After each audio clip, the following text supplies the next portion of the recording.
Hello again, hope everyone's doing really well.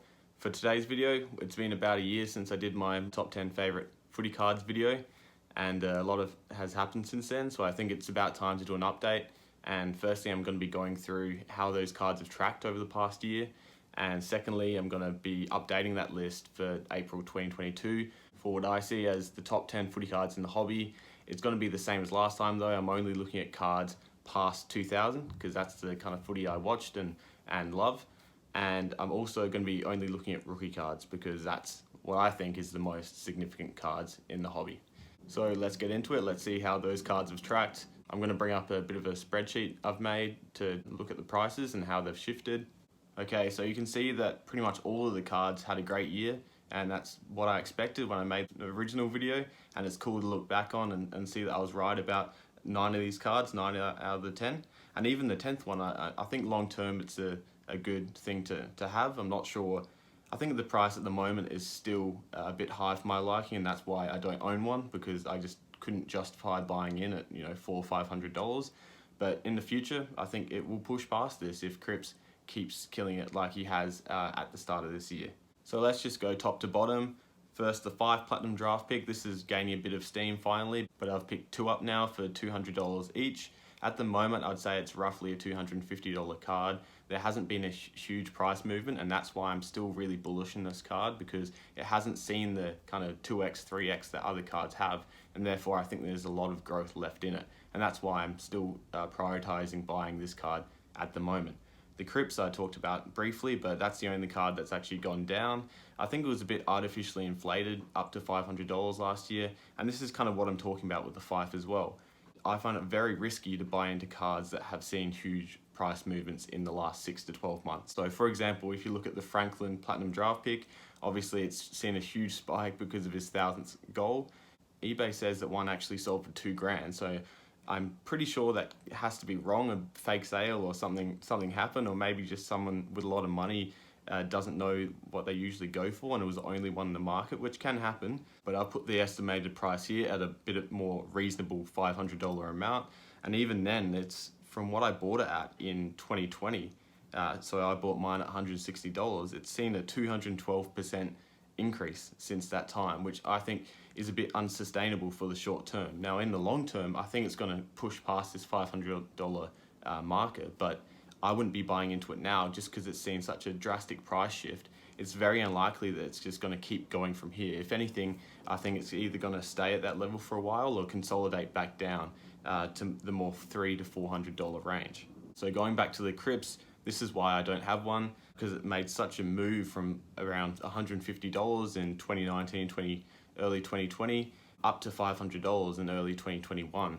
So it 3x'd, and I just thought that's just too volatile for my liking, and I don't want to get in at that price point, and it's actually gone down about 20% in the last year.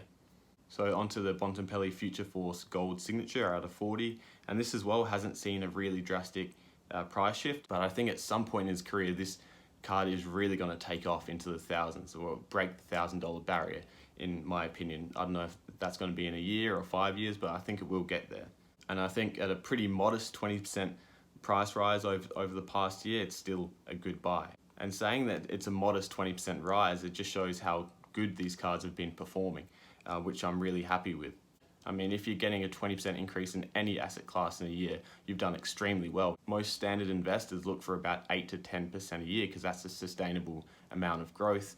During COVID, this changed a lot and prices just moved crazily. But in the long term, you're looking at more 8 to 10%. So even 20% is an amazing amount of growth in 1 year. And that's one of the lower ones on this list. Next, the Franklin Platinum Draft Pick. We've talked about this. I own one of these, and at the moment I'm not going to look to pick up another one because like I said, it's just a bit expensive for me at the moment. So just to go back to the Bontempelli card, I don't own one of those at the moment, but I do own the case of 2013 Future Force, so I'm kind of hedging my bets with that. I don't have the card, but I have the set it is within, so if that card spikes in value, then the value of the sealed box will as well, so I'm kind of hedging my risk in that way. Moving on to number 5, the Dangerfield Platinum Draft Pick Signature. This hasn't moved pretty much anything. It started off about $250 last year, and now it's between $250 to $300. if anything, it pretty much has moved nothing. And I know it sounds weird, but because the price hasn't moved, that's why I want to get into this card, because I think at some point the price is going to go up. Once again, I don't know if that's 1, 2, 5, 10 years away, but I think it will. So you're going to see this common theme throughout this whole video, that the cards I'm buying the most of aren't the cards that have shot up over the past year. They're actually the cards that I believe in, but haven't moved that much. And that's because I think there's much more opportunity in these cards that haven't moved yet, rather than trying to jump on the train with the cards that have already moved. And then at that point, you kind of miss the boat a bit, and you're taking on more risk than you should. And speaking of that, the next card, the Dusty Platinum Draft Pick, I mean, I definitely should have bought one. I don't have one. I do have the boxes of 2010 Prestige, but I don't have this card. I was crazy about it. I really wanted it, but I didn't want to pay up even the $200, which is nuts looking back, because now it's safely, I'd say, a $500 card. It's probably more like a $750 card like I've got here, and it's seen massive growth over the past year. Similarly, the Dusty DPS has risen as well, a pretty large amount, 64%. And this has become a real mainstay of the hobby, and I don't think it's going up anywhere. However, the prices have plateaued a bit, which is great to see for me, because if it stays there long enough, in 1-2 years, I'll definitely be willing to buy at this price. Hopefully it goes down a bit so I can get in at a reduced cost base, but I'm not sure that's actually going to happen. Next is the Judd Gold DPS, and like the others, this has gone up about 20%, so I'm looking to buy this card. I really believe in this long term. The Rewalt, Hodge, Pavlich, and Selwood. Well, the Selwood's gone up a whole lot just because it was so cheap about a year ago. I remember seeing one go for under $100 on eBay, and I was going to bid up to about $70.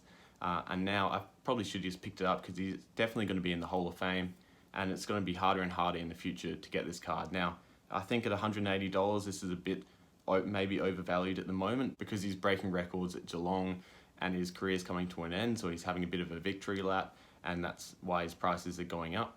But at the end of the day, I don't think there's much risk at $180 either. I think his floor isn't going to be under 100, no way, so you're not taking on a huge amount of risk even at that price. With the Rewalt, Hodge, and Pavlich, these are also gone up, but not by a huge amount, so these are also cards which I think are pretty good value. Overall, if you bought one of each card that I said in my original video, it would have cost you about $3,200, and you would have made about $1,500 in a year, which is pretty crazy. It's about a 50% return, which is unheard of.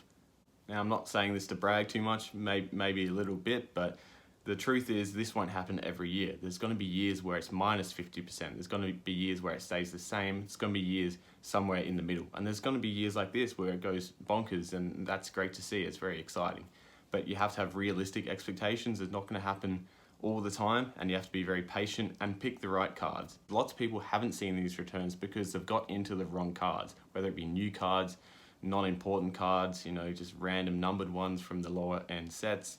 They haven't seen these kind of returns, and even worse, in the future, they're never going to. Whereas these cards, I think, will steadily rise. No, they're not going to go straight up, but they might go up 50% this year, down 20% next year, up 10%, and then overall, you're going to be getting that about 10% a year return in the long run, in my opinion.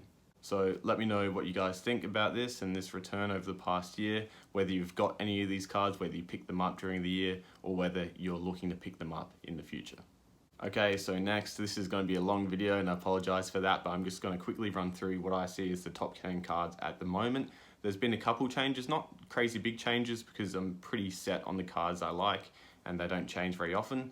But this year they have, and let's be honest, a lot has changed, especially with the players that are still playing. I'm thinking about the Cripps, the Bontempellis, and the younger players that are coming up and should be thought about now, such as Sam Walsh. So I'm going to quickly run through them. Sorry, I'm going to be looking down a bit at my notes for this, I think. But at number 10, we've got the Pavlich DPS, which hasn't changed for me. A great card. It's still at a great price point. Number 9, this is a new card, and it's the Scott Pendlebury draft pick signature. He's also got a rookie from that release. I think it's 2007 Supreme. Pendles is a great player, and because he's had a bit of a quiet end to his career, and he's a pretty quiet bloke, so he doesn't really put himself in the spotlight too much. He hasn't been really talked about, but I think once he retires, people will realise how amazing his career's been and how consistent he's been over a long period, which is extremely impressive. So that's number 9. Number 8, which is up 2 places, is the Luke Hodge Gold draft pick signature. I actually picked one up not too long ago as well. I think this card will go well in the future, and he's a very memorable person who's also still involved in footy in the media and things like that. Next is the Nick Riewoldt draft pick signature, up 2 spaces to 7th place. Same as before, he's just a great player with a great legacy. And once again, he's in the media as well, so I think he's going to stay very relevant long term. So next is one of my favourites, the Danger Platt Sig, rookie Sig, and that's down 1 spot to number 6. So although I love it and I think it's undervalued, I think it fits better at the moment in this number 6 spot. I think some cards just deserve to be slightly above it. But once again, I still love it, and I'm still looking to buy more if they stay around the price they are at the moment. And let's not forget that he also has the gold Sig from that same release and the rookie card, which is in the cheaper release, and there's about 1,000 of those printed as well. Next, up 3 spaces is the Judd Gold Sig. So this is into number 5 spot now. Once again, a great card, and I think I've just put him up because although the card's a bit less rare, it's 225 of these printed compared to Dangerfield's 100, Judd has a better legacy, and I think he was a better player. And in the future, I think this will count for more than how rare the card is itself. On to number 4, and I've got the Bontempelli Future Force Gold signature. This is down 1 spot from 1 year ago. I think just because how rare it is out of 40 cards, it's going to be incredibly hard to find in the future, and I think he's really going to cement himself as a great of the AFL in seasons to come, as long as he doesn't get injured or anything. But you do have to take into account that risk. There's always that risk with the current players that something's going to happen, they're going to get injured, or they're going to go out of favour or have some other problems. So although I think this is a top 4 card, it also carries a bit more risk than, say, the Judd Gold. And Bond's other rookie cards are the red version of the Future Force Sig and his draft pick signature, which is numbered out of 400. He also has a couple base cards, but it definitely hasn't got to the point yet where they're important in any way. Top 3. So in 3rd place, we've got the Franklin Platinum draft pick. This is up 1 spot from last year. I think it's become painfully obvious that there's only 130 copies of this card, and when Franklin's hot, he has a crazy collector base, and there's just not enough of these cards to go around. So in the future, it's going to be impossible to find, and I think much harder to find than his draft pick signature, because that has about 600 copies, I think, which is his other rookie card. In number 2 spot, up 5 spaces, and that's because I've grouped Dusty's rookie cards together this time instead of putting them in separately. And I think this is rightfully in the top 2, because his draft pick signature is one of the most iconic modern football cards in the game, if not the iconic card at the moment. There's not much more to say about that. He does have a bunch of other rookie cards which have become relevant as well.